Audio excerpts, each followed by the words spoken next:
Copet di Masjid Al-Jabar tertangkap nyamar jadi ukti.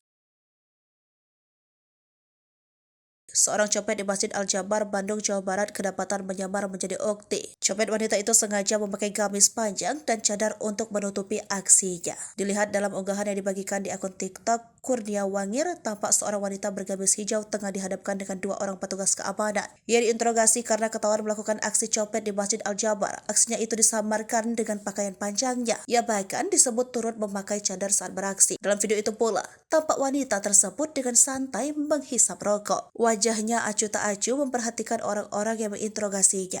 Si pengunggah lantas mengatakan kalau wanita itu juga memiliki tato di tubuhnya. Penampilannya dengan gamis panjang dan hijab tertutup hanya dijadikan kamuflase untuk menutupi aksinya. Sontak video copet nyamar jadi ukti itu pun menuai beragam komentar dari netizen. Mereka heran sekaligus mengecam perbuatan wanita tersebut.